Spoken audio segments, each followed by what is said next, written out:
The balance of payment scenario basically talks about the currency, the inflow of money, and the outflow of money, primarily dollars or foreign currency, right? Let's look at a little bit of history around this. What you see here is imports versus exports, and these are US dollar billion numbers of only merchandise data. This does not include services, right? So India used to export about $300 billion of stuff, import about $490 billion of stuff. Trade balance was approximately $180 billion negative. Uh, Obviously, this had to balance. If your currency has to remain steady, how would it balance? It would balance by services exports of about $70 billion. It would balance with remittances, etc., of about close to about 40 odd billion dollars, and it would balance with FII plus FDI flow of about $70 billion. That was the balancing impact, right? So this adds up to 180, 180 cancels 180, you are kind of in a regime which works fine, right? Historically, India has had what is called as a current account deficit because we are a net importer, and a capital account surplus because we do attract inflows into India, right? Either in FII or FDI form. Now, somewhere in 2013, as we were heading into the previous elections, the economy went on some sort of a standstill. So what happened was, while these numbers remained similar, there was a question mark on what was happening with FII and FDI flow. And that resulted at this point of time in rapid currency depreciation, right? Obviously, the government of India came in and put in curbs, right? Now, rapid currency depreciation that you see would obviously mean that a lot of money is going out and less money is coming in. You are seeing 190 going out and you're seeing less amount coming in because FI and FDI flow is kind of restricted. As a finance minister, you would be worried about, okay, what are we exactly purchasing in these imports, right? So you find out that in 2013, in your breakup of imports, your largest import is oil, which is 34%. Your second largest import is gold.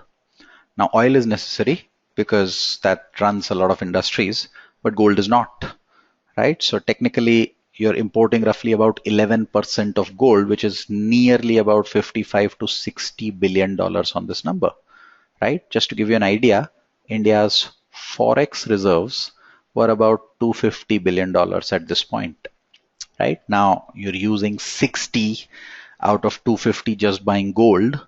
If you're importing, your idea should be to do some value add and give it out, which is basically export it again, right? Now in India, gold is primarily bought in as a consumption mechanism. And so what happens there is you're just wasting currency from the perspective of the government, right? So the government bans gold imports. When they ban gold imports, you see non-oil imports fall, correct? Non-oil imports fall, oil imports stay where they are, total imports fall, exports stay where they are because the currency has moved to somewhere around 62 rupees here. Trade balance is here, your services exports kind of grows at a steady rate, there's some remittances, FII, FDI flow returns. Why? Because by now, the government change is also evident. There is a possibility that the election is going to be won by one major entity, and that probably returns some confidence. Now, something interesting starts happening post this, which is from here to here, crude prices collapse, right? So crude collapses. Because crude collapses, you see this playing out. Your oil imports go down dramatically. Oil imports go down to the tune of, so if I say decline in oil imports, that's to the tune of nearly $80 billion. $80 billion is, enough to take care of all FII and FDI inflow into India. $80 billion, if you recall, is India's fiscal deficit. If you save that much every year, that's going to be a significant advantage in the longer run. So your trade deficit continues to fall. It doesn't fall by $80 billion, of course. That's because your exports also fall. Why is that? Is because petroleum products are one of the largest exports of India. So as petroleum prices go down, your imports go down, so do your exports, right? Next year was slightly better here, nothing major here. Trade balance goes down further. Trade deficit goes down further, and that's a very welcome sign because your currency becomes stable, right? And your forex reserves starts going up. And that's a big change that has happened. That's, in fact, that is one of the major reasons why rating agencies have said India's rating outlook is stable, is because now you are sitting on almost twice the amount of currency reserves that we were in 2012-13. And because crude prices went down, we were in a significant beneficiary camp during this entire regime, right? It gave us a lot of breathing space till we could tackle our structural problems, which we have done piece by piece in the last 3 years. The entire benefits are not evident as yet, but if you see April to September numbers, and if I double it, this would reach to 294. Right? So there is a slight increase in exports once again that is happening, and that's a healthy sign that is playing out. You have decent enough FII and FDI inflows. One thing, however, that has been a little bit challenging is what's happening with non-oil imports. As demand increases, as people are well to do, your imports will start increasing at a faster pace, and you do need to have enough exports to take care of that, right? We will come to more details about this as we go along, but there is another interesting play that is playing out right away. Note that all this benefit had come because of crude prices, the dip in crude prices, right? Now, suddenly, over the last 6 months or so, crude prices have started reviving, right? That's what we see.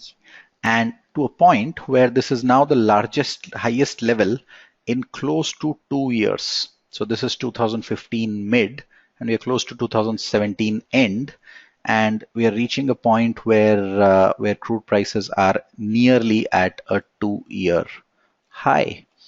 Now there are significant implications of this as they play out, purely because we have to pull up our exports quicker if we have to avoid a shock coming because of higher crude prices, right?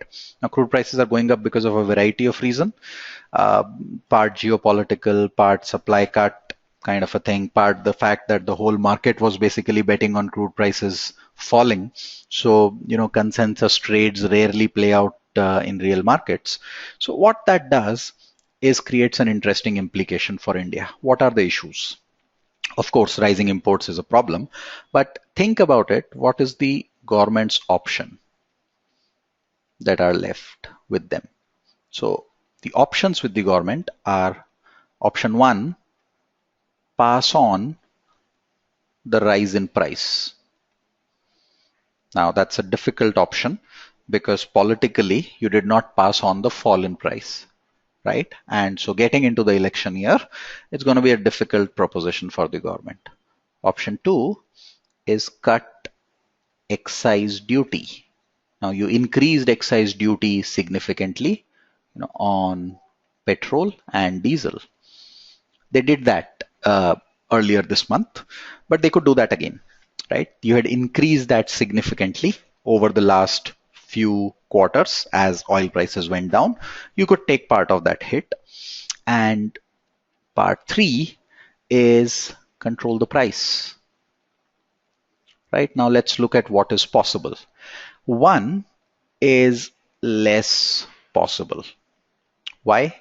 Or less probable. Why? Because we're getting into a political scenario there, and we're getting into elections. Elections in India are extremely vocal about price rises, specifically on diesel and petrol. Diesel and petrol also have a lot of trickle down effect on the overall economy. So food prices go up because transport prices go up because of this, right? So I think the government would face a little bit of problem trying to increase it if crude prices rise, right? So that's a less probable scenario, although it is economically the correct scenario. They should be doing it, but they wouldn't do it. It's unlikely, right? Which brings us to part two and part three. Now, if they do the second one, which is reduce excise duty, then they are going to take a taxation hit, right? Reasonable taxation hit. When they cut the excise duty by rupees 2, the annual impact of that, right? If you cut excise duty by rupees 2, the annual impact is nearly 26,000 crore. That's roughly about $4 billion, right?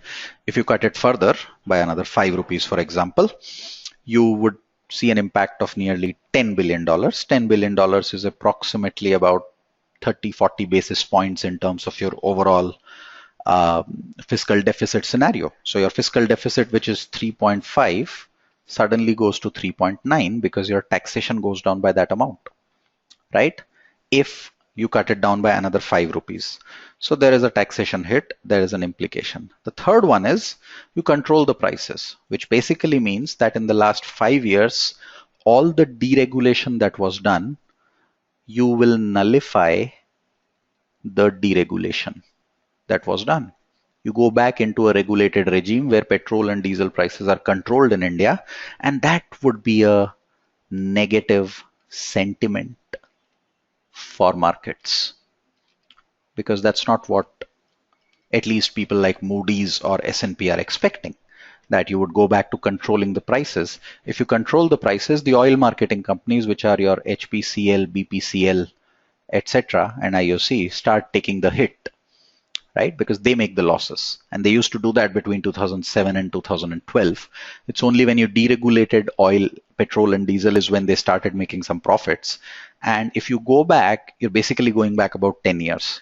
So it's a big dilemma that the government of India faces now. Most likely options are option 2 and 3, but they're kind of pushed into a corner at this point of time with rising crude prices. Let's see what plays out. I think it's a tricky time. If crude runs up about 10-15% from here, that may be a little bit negative for markets in general from a near-term perspective. Longer run, I think we should be able to bear this purely again because taxation compliance should increase on other areas, right? That's the impact of rising crude prices. So what are the key points to watch in balance of payments? Look closely what's happening to exports from India. Look closely what's happening to oil prices in general. Look closely what's happening to inflows into capital markets by FIIs, right? Look closely as to all these points which are playing out, and just keep an eye on what's happening with the oil market in general. That's going to be significantly important from the perspective of balance of payments. That's about the balance of payment scenario in India and the crude price scenario at this point of time.